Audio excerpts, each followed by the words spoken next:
네, 반갑습니다. 시선 파트너즈 이세현입니다. 네, 지난주에는 저희가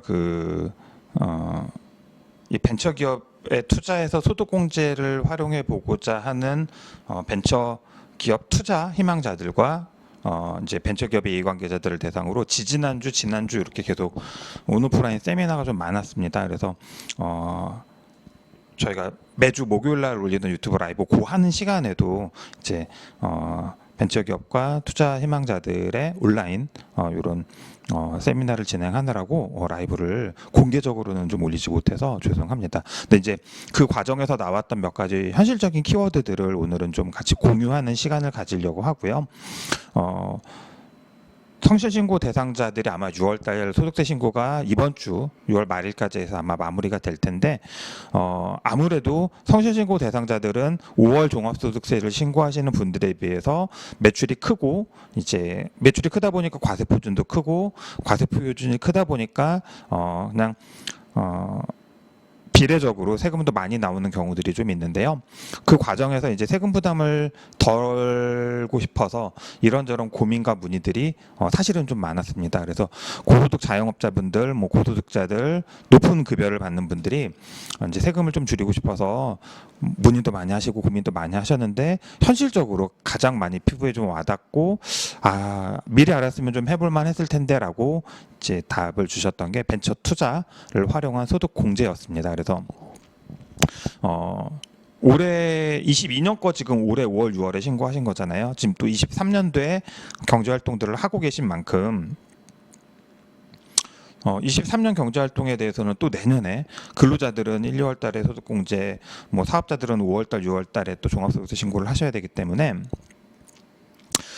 멈추지 않고 경제활동을 하시는 동안 신체 건강하게 내 자본과 내 노하우로 이제 사업을 하시는 분들 입장에서는 경제활동을 하시는 분들 입장에서 소득세는 피할 수 없는 매년 날라오는 정기적인 거기 때문에 올해 하셨던 세금에 대한 부담, 고민 내년에 똑같이 경험하지 않기 위해서는 오늘 이 영상 한번 참고해 보시고 12월까지 12월까지 벤처 투자라는 게 어쨌든 23년에 벤처 투자를 해야 23년, 24년, 25년 중에 내가 골라서 소득공제를 받을 수 있기 때문에 어쨌든 투자를 해놓으셔야 소득공제를 받을 수 있다. 현명하게 한번 고민해 보시고 내가 소득공제 목적으로 투자할 수 있는 적합한 벤처기업이 혹은 투자 방법이 내 주변에 있나 한번 확인해 보시는 계기가 되면 좋을 것 같습니다. 자, 오늘 준비한 자료를 좀 보면서 진행하면 될 것 같은데요. 네, 벤처투자 소득공제라는 게 사실은 아시는 분들은 몇 년 전부터 계속 굉장히 많이 좀 활용을 하고 계신 절세 방법이고요.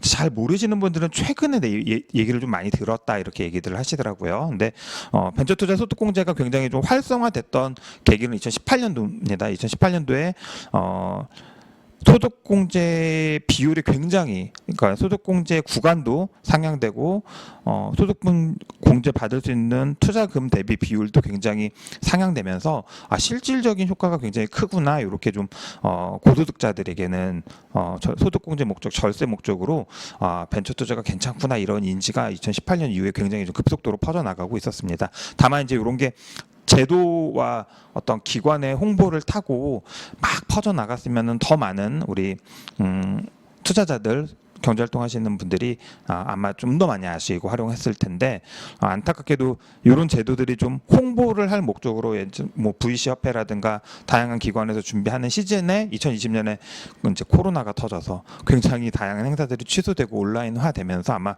홍보가 좀 덜 된 게 아닌가 이런 생각이 좀 들고요. 그럼에도 불구하고 아시는 분들은 굉장히 잘 활용하고 계시고 많이들 알고 계신 방법 중에 하나가 벤처 투자를 통해서 소득공제를 받는 방식입니다. 이제 우리가 소득 금액에 대해서 이야기할 때, 그러니까 세금에 대해서 얘기할 때 항상 소득세에 대해서 얘기할 때 얘기하는 게 총수입 매출액에서 이제 비용을 차감하고 나면 종합 소득 금액이라는 게 생깁니다. 근로소득자들 입장에서는 이제 요 비슷한 논리로 이제 우리 근로소득에서 근로소득 공제를 차감하고 나면은 이제 근로소득 금액이 잡히는데요. 이렇게 이제 우리가 번 돈에서 비용을 차감하고 종합소득 금액이 산정이 되면 거기서 이제 기본적으로 우리가 뭐 가족이 몇 명이냐 뭐 카드 얼마 썼나 이런 내용들을 집어넣으면서 소득공제라는 걸 받죠. 그래서 소득공제를 하고 나면 이제 종합소득과세표준이라는 게 산정이 되고 그 과세표준으로 세율이 결정이 되면 거기서 이제 우리가 얼마 세금을 내야 되는지 산출 세액이 나오고 거기서 세액공제 감면을 혹시 받을 수 있는 게 있나 없나 따져본 다음에 납부세액이 결정이 되는데요. 이제 벤처투자 소득공제라고 하면 여기 마찬가지로 우리 매출액에서 총수입에서 비용을 뺀 종합소득금액 거기서 이제 벤처투자가 차감이 된다 이렇게 생각하시면 좋을 것 같습니다. 그래서 똑같은 매출 1억, 그러니까 예를 들면 매출 5억에 비용이 4억, 순이익이 1억 남았더라도 내가 소득공제를 받을 수 있는 벤처투자를 한 5천 했다라고 하면, 뭐 3천 했다라고 하면 이제 1억이 아니라 종합소득금액이 1억에서 3천을 차감한 7천으로 종합소득 과표가 잡히기 때문에 이제 내 소득세 적용되는 세율이 낮아지죠. 그래서 굉장히 절세 효과가 크다라고 말할 수 있습니다.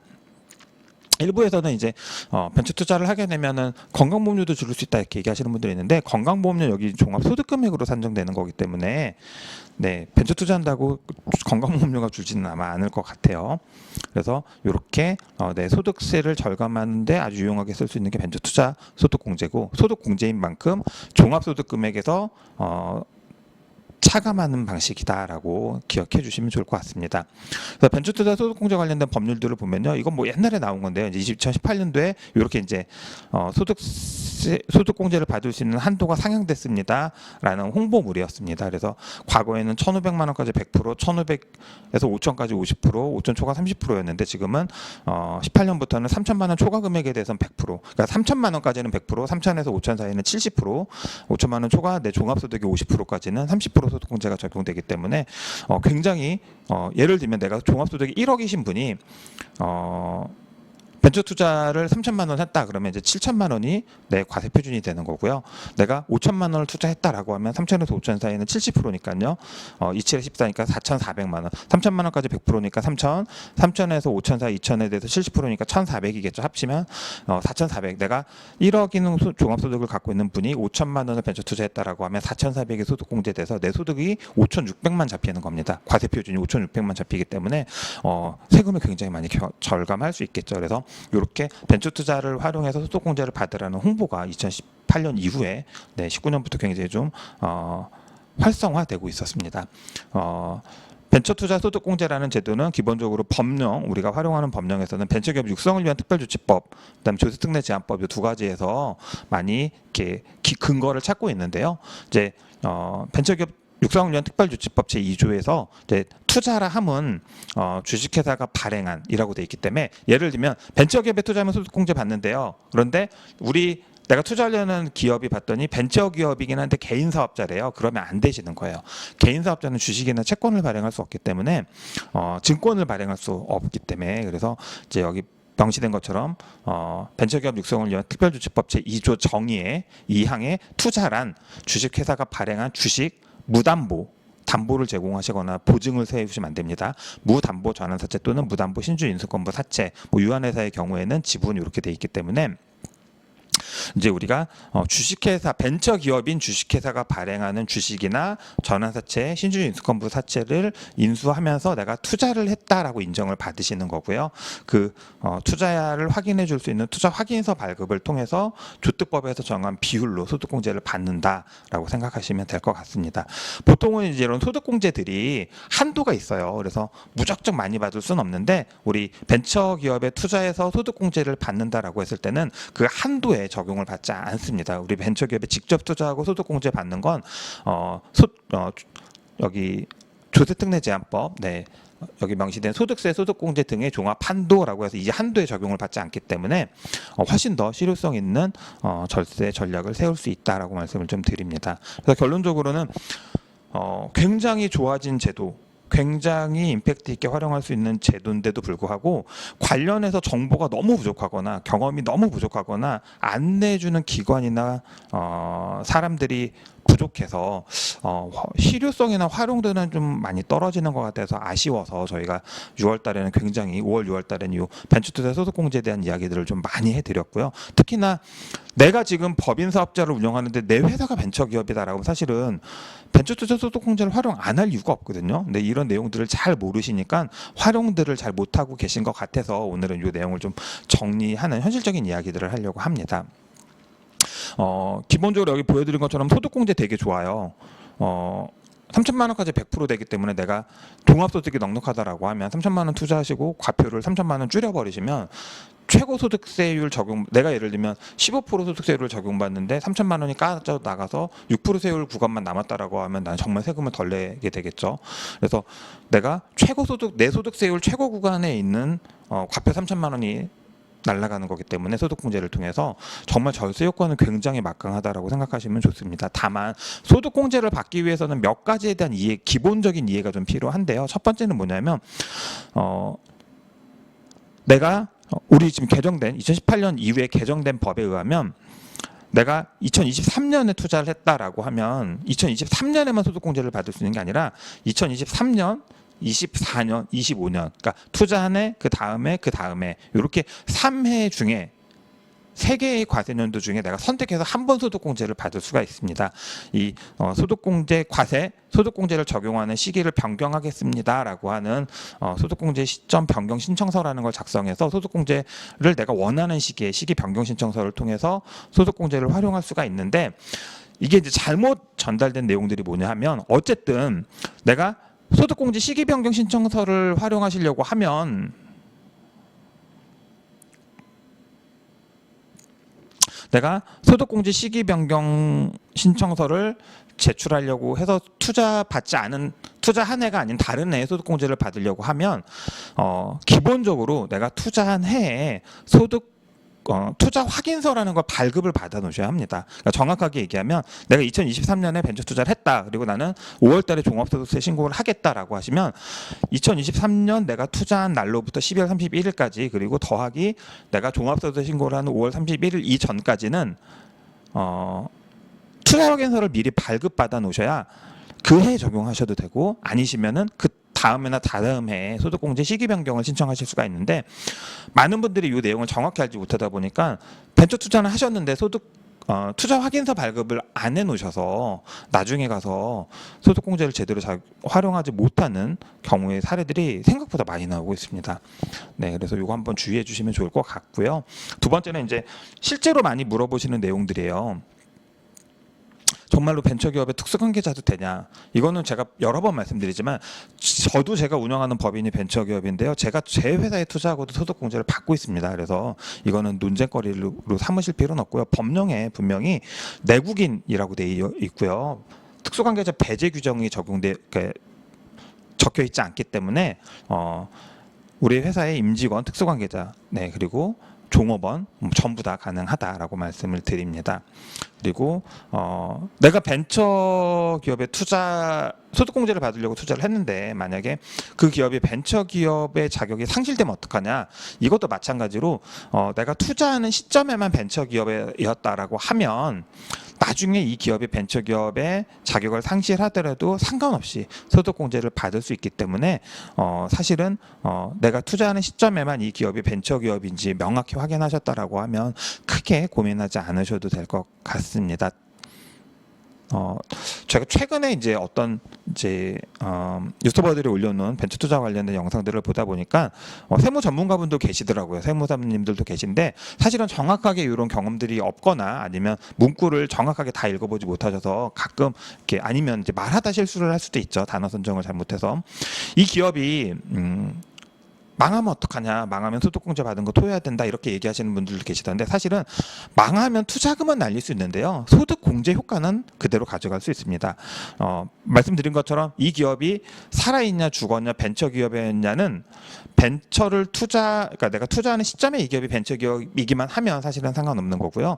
투자를 한 시점에 벤처기업인 걸 확인해서 투자했고 투자 확인서 발급을 받았다라고 하면 뭐 그 다음에 이 기업이 벤처기업 자격을 상실하던 망하건 그건 크게 상관없습니다. 다만 그렇게 되면 회사가 망해버리면 원금을 돌려받지 못하니 사실은 의미가 없겠죠. 그래서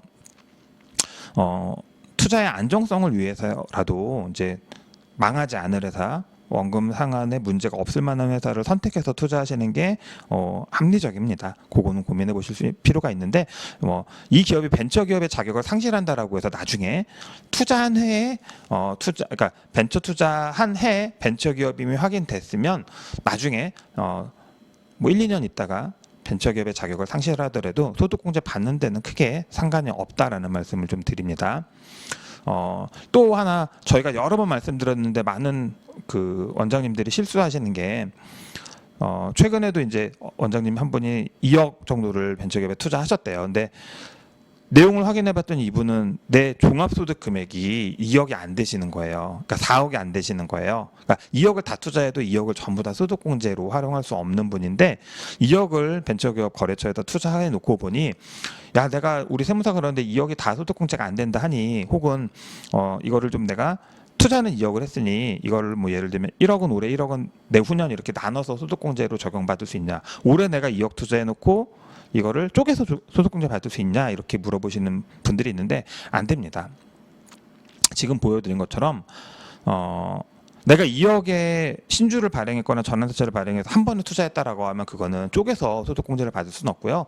만약에 내가 소득공제를 쪼개서 받고 싶다라고 하면 같은 해에 투자하시는 건 상관없는데 예를 들면 신주 발행을 2번 하시거나 전환사채 발행을 2번 하셔서 혹은 3번 하셔서 투자 시점을 쪼개셔야지 한 번 투자한 금액을 여러 번 쪼개서 소득공제 받을 수는 없다. 이거 저희가 여러 번에 걸쳐서 말씀드렸습니다. 그래서 저희가 이제 가끔 저희 고객사 벤처기업인 고객사들이 있죠. 거기서 이제 투자자들을 좀 유치하거나 모집할 목적으로 이런 설명회를 하실 때 저희한테 와서 좀 설명해 달라, 니네가 좀 PT를 해달라 이렇게 요청하시는 경우들이 있는데요. 얼마든지 해드립니다. 다만 투자를 희망해서 오시는 분들은 그게 소득공제 목적이라고 하시면 담당 세무사님들하고 얘기하셔서 내가 소득공제 한도를 산정할 때 적용하는 종합소득금액이 얼마인지는 확인하고 오셔야 돼요.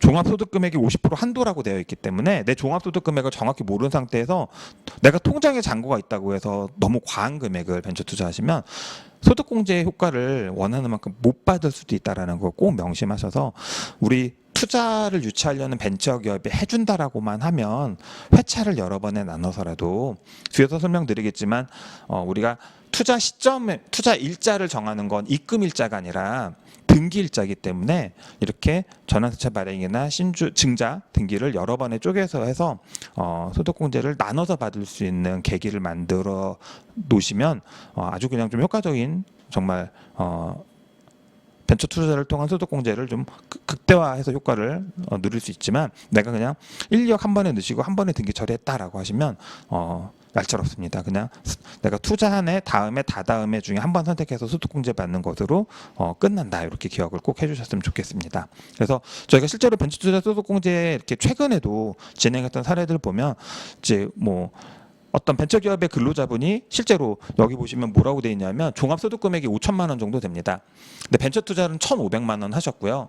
원래 내가 이제 근로자니까 근로소득세를 미리미리 내놨겠죠. 그래서 원래는 200만 원 정도를 세금을 더 냈어야 되는데 세금을 280만 원 정도 환급받은 사례입니다. 그래서 1,500만 원 하고 기납부세액 500만 원에 200만 원 더 내셨어야 될 분이 200만 원을 돌려받았기 때문에 사실은 절세 효과가 굉장히 큰 거죠. 또 어떤 분은요. 연봉이 1억 1천 정도 되시는 분이 벤처 투자 4,700만 원 하시고 이 4,700만 원 벤처 투자한 걸로 소득공제를 적용받으셔서 한 1,200만 원 정도 세금을 환급받으셨습니다. 그러니까 앞서 설명드린 것처럼 뭐 3천만 원까지 100% 소득공제가 됐고요. 나머지 초과 1,700에 대해서는 아마 70%만 소득공제가 됐을 거기 때문에 1,700에 70% 한번 계산해 보시면 77에 49니까 1,700에 1,190만 원. 그러니까 4,190만 원이 아마 소득공제 적용이 됐을 겁니다. 그래서 자기 세율에서 그 소득공제 4,190만 원이 적용이 돼서 이제 이렇게 1,200만 원 정도 세금을 환급 받으신 거니까 단순히 계산하셔도 수익률만 단편적인 수익률로 계산하셔도 그냥 은행에 넣어놓거나 단순히 펀드 굴리시는 것보다 수익률 면에서 나을 수도 있다라는 말씀 좀 드립니다. 뭐 4천만 원 투자 연봉 1억 2천이신 법인의 대표님이 자기 회사에 자기가 벤처 투자 4천만 원 하시고 소득공제에서 1,100만 원 뭐 환급받은 사례 굉장히 많습니다. 그래서 벤처 투자는 사실은 벤처 기업을 운영하는 분들 입장에서는 내가 내 회사에 투자하는 거니까 사실은 투자라는 게 가장 무서운 게 뭐냐면 다양한 베네핏과 부대적인 효과를 다 배제하더라도 아무리 그게 좋아도 투자해서 원금을 날려버리면 아무 의미가 없어지죠. 근데 내가 내 회사나 원금을 날릴 일이 없는 정말 믿을 수 있는 안전한 회사를 찾아서 벤처 투자를 하신다라고 하면 사실은 그 효과를 극대화시킬 수 있다라고 말씀을 드리죠. 그래서 내가 법인을 운영하는데 내 회사가 벤처 기업이다라고 하시면 내가 내 회사에다가 신주로 참여하시건 전환사채를 발행해서 회사에다 돈을 3년 동안 빌려주시는 구조를 가져가시던 내가 우리 벤처기업 육성을 위한 특별조치법에서 정한 신주 전환사채 신주인수권부 사채를 발행해서 회사에다가 투자를 하시고 나는 소득공제를 이렇게 누릴 수 있는 내가 내 회사에 돈 빌려줬으니까 적어도 돈을 못 돌려받는 일은 없겠죠. 그래서 내 가족 기업이나 내 기업이나 정말 믿을 수 있는 거래처를 통해서 원금에 대해서 원금을 적어도 회사가 망하거나 투자금이 날아가는 일은 없는 대상을 선정해서 투자하신다라고 하면 소득공제 효과를 좀 극대화할 수 있다라는 말씀을 좀 드립니다. 다만 투자를 유치하는 기업 입장에서는 신주로 들어오지 않고 사채로 들어오면 전환사채로 들어오면 이건 전부 다 부채 계정으로 잡혀서 부채 비율이 좀 올라갈 수 있기 때문에 내가 금융권을 통해서 지금 대출을 많이 쓰고 있고 앞으로도 쓸 계획이다라고 하시는 분들은 벤처 투자를 유치하실 때 그런 부분들에 대해서 충분히 좀 감안하고 하실 필요가 있다라고 말씀을 드리고요. 저희가 여러 번 저희 채널이나 강의를 통해서 말씀드렸는데 예를 들면 내가 중진공, 신보, 은행 이런 데서 대출을 쓰고 있다. 근데 내가 전환사채나 신주를 발행해서 그러니까 제3자를 우리 회사의 채권자나 주주로 영입을 해서 자금을 조달하려고 한다라고 하면 기존에 대출을 쓰고 있는 혹은 투자를 유치하고 있는 기관 중진공, 소진공, 중소벤처기업진흥공단, 소상공인 시장진흥공단, 신용보증기금, 기술보증기금, 신용보증재단 등등 우리 대출을 지원받거나 투자를 지원받은 기관에 내가 신주나 전환사채를 제3자에게 배정해서 자금을 조달해도 우리 지금 대출 평가에 문제가 없는지를 반드시 확인하셔야 됩니다. 그래서 저희 최근에도 거래처에서 신주를 발행해서 투자자를 유치하려는 사례가 있었는데 보증기관에서 안 된다 그렇게 할 거면 대출을 상환해라라고 해서 사실은 투자를 이렇게 유치하지 못한 사례도 있었습니다. 그래서 이 부분은 우리가 책임경영평가라는 약정을 맺은 대부분의 기업들은 반드시 주요 지분의 변동이라든가 주요 경영 이슈에 대해서 사전에 채권기관과 협의를 하도록 되어 있기 때문에 한 번 정도는 내가 이미 투자나 융자를 유치해서 대출을 쓰고 있다. 제3자를 주주나 채권자로 영입을 하려고 한다. 주식이나 전환사채를 발행해서 그러면 우리 투자기관이나 융자기관에다가 반드시 문의하셔서 내가 그런 행위를 해도 되는지 확인하시는 게 중요하다라는 말씀을 좀 드립니다. 그래서 사실은 저희가 해봤더니 주식으로 제3자에게 주식을 발행하는 경우에 대해서는 채권기관들이나 투자자들이 투자기관에서 굉장히 이렇게 좀 민감하게 대응하는 경우들이 많고요.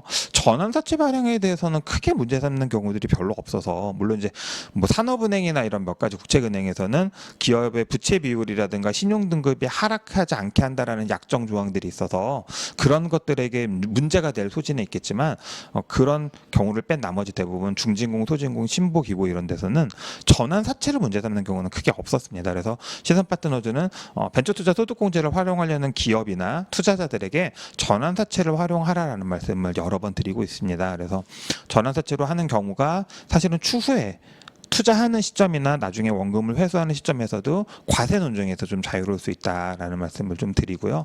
이런 등기 비용에서도 사실은 주식으로 발행하는 거에 비해서 전환사채는 비용이 훨씬 더 저렴하기 때문에 전환사채를 통해서 하는 게 투자자나 투자를 유치하는 기업이나 서로에게 좋을 수 있다라는 말씀을 자꾸 드립니다. 물론 이제 전환사채다 보니까 전환권에 대한 문제나 논쟁들이 생길 수 있는데, 말 그대로 뭐 기업을 정말 인수하려고 덤벼드는 전문 투자자들이 아니다, 그냥 나는 정말 소득공제를 받고자 하는 기업이다라고 하면 사실은 전환권 행사의 가능성이 굉장히 낮기도 하지만, 그런 문제를 예방하고자 한다라고 하면 사실은 전환의 메리트가 좀 또 떨어지게, 전환가액을 좀 높게 산정하고 협의한다라고 하면 사실은 그런 동기가 좀 사라지지 않을까라는 생각이 듭니다. 앞서서 설명드렸던 것처럼 사실은 이제 벤처 투자를 한다라고 하시면 많은 분들이 착각하시는 게, 내가 법인 통장에다가 입금한 날을 자꾸 투자일이라고 생각하고 계신 분들이 굉장히 많으세요. 근데 명쾌하게 우리가 투자한 날이라 함은, 출자한 날이라 함은 등기한 날이라고 되어 있습니다. 등기부 등본상의 증자 일자 혹은 등기 일자 이렇게 되어 있기 때문에 내가 투자한 날, 청약 일자, 등기 일자가 사실은 다 다른 경우들이 많거든요. 그래서 물론 이제 그 갭이 굉장히 크게 차이 나진 않는데, 등기하는 날이 투자일이다라고 생각해 주시면 좋을 것 같습니다.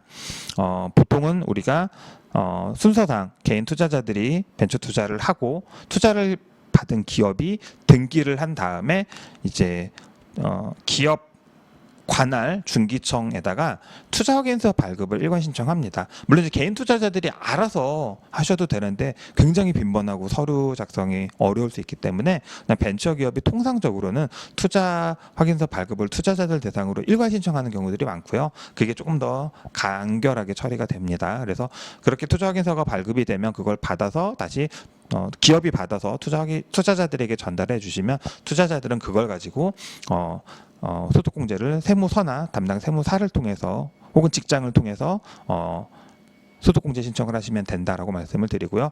앞서서 설명드렸던 것처럼 내가 3억 4억 한 번에 투자해놓고 이거를 쪼개서 소득공제를 받을 수 없기 때문에 벤처기업에 투자하셔서 소득공제를 받고자 하는 분들이 내 종합소득금액을 반드시 확인하시고, 은행에 내가 여유자금이 있다고 그거를 입금하시는 건 상관없는데 등기를 한 번에 처리하시면 안 된다.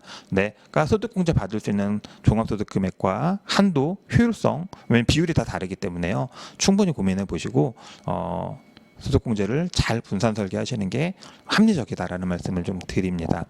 또 하나는 이제 근로자들은 크게 상관없으세요. 근로자들은 그냥 소득공제 받아버리면 되니까 상관없는데, 사업자의 경우는 내가 이제 앞서 설명드린 것처럼 내 수익 금액에서 비용을 빼면 종합소득금액이라는 게 산정되는데, 내가 종합소득금액이 크니까 세금이 많이 나올 거야 이렇게 알고 계신 분들이 있는데, 이번에도 저희 업체들 종합소득세 신고할 때 보면은 뭐 연구소 있는 기업들은 연구소 가지고 세액공제 받고요. 고용 창출한 분들, 또 예를 들면 30세 미만 청년 창업으로서 제조업 뭐 조특법에서 정해준 창업 관련 업종들을 영위하고 있는 기업들 같은 경우에는 세금 사업소득에 대한 세금이 안 나오는 경우들도 있거든요. 그래서 근로자들은 세액공제 감면이 크게 없기 때문에 그냥 소득공제 받으시면 되지만, 사업자들은 세액공제나 감면 그리고 최저한세로 인해서 내가 이미 소득공제 받을 게 많은데 그게 다 차감되지 않아서 이월되고 있는 경우들도 있거든요. 그런 것들을 좀 충분히 확인해 보시고 벤처 투자가 정말 효율적인지 따져보시고 벤처 투자를 하시는 게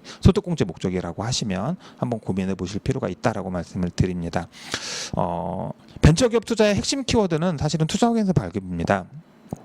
많은 기업들이 투자확인서 발급에 대해서 안내를 제대로 잘 못 해드리는 경우들이 많고요. 투자자들도 정확하게 내용을 잘 모르다 보니까 투자확인서 발급 시점을 놓쳐서 내가 투자확인서가 발급돼 있어야 이제 소득공제 적용 시점 변경 신청서라는 걸 신청할 수가 있는데, 이미 소득공제를 받을 수 있는 투자확인서 신청이 안 돼 있고 발급이 안 돼 있는 경우다라고 하면 나중에 가서 소득공제 받으려고 할 때 문제가 돼서 변경 신청서 발급 조건이 아니다라고 통보돼서 소득공제를 못 받는 경우들도 있기 때문에, 반드시 만약에 내가 23년에 투자를 해서 23년 소득세 신고하는 내년 뭐 5월 6월에 투자 확인서를 담당 세무사 혹은 세무서 아니면 우리 직장에다가 2월에 종합소득세 신고 소득공제 신청할 때 제출하고자 하는 분들이라고 하면 근로자들은 뭐 소득공제 신청하는 1, 2월 달에 사업소득 신고하시는 분들은 5, 6월 내가 종합소득 신고하기 전까지는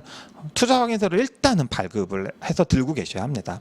그래서 올해 할지 올해 안 하실 분들은 나중에 그 발급돼 있는 투자확인서를 기준으로 이제 소득공제 변경 시기 변경 신청서를 제출하셔서 소득공제를 다른 해에 받을 수 있게 이렇게 조치를 하실 수가 있는데요.